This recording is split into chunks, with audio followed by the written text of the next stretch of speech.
السلام علیکم ورحمۃ اللہ وبرکاتہ۔ سوال کرتے ہیں کہ ہم نے ایک حدیث پڑھی ہے جس میں ہے کہ کوئی بیماری متعدی نہیں ہوتی، اور اسی طرح ایک اور حدیث پڑھی ہے جس میں آپ نے فرمایا کہ کوڑی والے شخص سے ایسے ہی بھاگو جیسے شیر سے چیتے سے بندہ بھاگتا ہے۔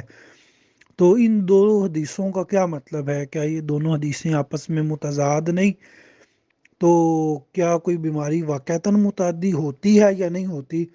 ایک حدیث میں کہا گیا کہ کوئی بیماری متعدی نہیں، جبکہ دوسری حدیث میں کہا گیا کہ کوڑ والی بیماری جس شخص کو لگی ہو اس سے دور بھاگو، اس سے بچو۔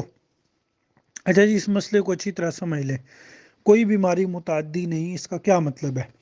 اس کا مطلب یہ ہے کہ ایک بیماری میں خود سے یہ استطاعت اور طاقت نہیں ہے کہ وہ بیماری خود سے ایک فرد کو لگی ہے، اس سے پھر دوسرے کو لگ جائے، تیسرے کو لگ جائے۔ کسی بیماری میں اتنی تاثیر نہیں ہے۔ مثال کے طور پر صحابہ کرام نے آپ سے سوال بھی کیا تھا کہ اللہ کے نبی صلی اللہ علیہ وسلم، ایک اونٹ کو خارش لگتی ہے تو وہ خارش پھر دوسرے اونٹ کو بھی لگ جاتی ہے، پھر تیسرے کو بھی لگ جاتی ہے۔ تو نبی صلی اللہ علیہ وسلم نے اس کے جواب میں فرمایا کہ مجھے یہ بتاؤ کہ پہلے اونٹ کو خارش لگانے والی ذات کون ہے؟ اللہ تعالیٰ ہے۔ تو پھر دوسرے اونٹ کو بھی خارش کس نے لگائی؟ اللہ نے لگائی، اللہ کے حکم سے لگی۔ تیسرے کو کیسے لگی؟ اللہ کے حکم سے لگی۔ تو یہ مطلب ہے کہ کوئی بیماری متعدی نہیں، یعنی کسی بیماری میں خود سے یہ استطاعت طاقت نہیں، ہاں اللہ کا حکم ہوتا ہے۔ مثال کے طور پر گھر میں کسی کو کوئی بیماری لگی، جیسے کووڈ کی بیماری تھی، اب یہ کووڈ بھی پیچھے ہمارے کچھ عرصہ پہلے یہ بیماری گزری، تو ایک شخص جو ہے وہ کووڈ میں مبتلا ہوا، اس بیماری میں خود سے یہ تاثیر نہیں ہے کہ وہ جو ہے دوسرے کو لگ جائے، نہیں، اللہ کا حکم ہوگا تو دوسرے کو لگے گی، اللہ کا حکم ہوگا تو تیسرے کو لگے گی۔ تو یہ مطلب ہے کوئی بیماری متعدی نہیں۔ باقی جو مختلف بیماریاں وبائیں ہیں ان میں جو احتیاط کا حکم ہے کہ اس سے ایسے بھاگو جیسے شیر سے بھاگتے ہو، تو یہ بھی جائز ہے۔ یعنی اس میں تو احتیاط بتائی نا کہ احتیاط کیجئے۔ اگر کوئی ایسے مرض میں مبتلا ہے جو وبائی مرض ہے، پھیلنے والا مرض ہے، تو اس میں احتیاط کرنی ہے، احتیاط لازم ہے۔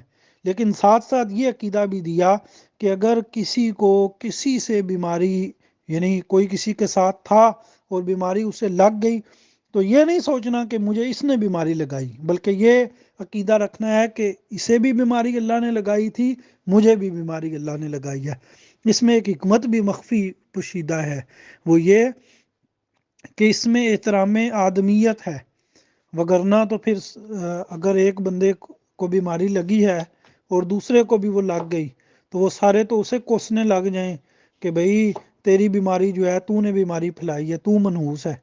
اسلام جو ہے وہ احترام آدمیت کا درس دیتا ہے، نہیں، ہاں احتیاطی تدبیر ہے کہ اس سے بچو، اس سے دور رہو، ٹھیک ہے، یہ احتیاطی تدابیر ہیں اور ان پہ عمل پیرا ہونا چاہیے وبائی بیماریوں میں۔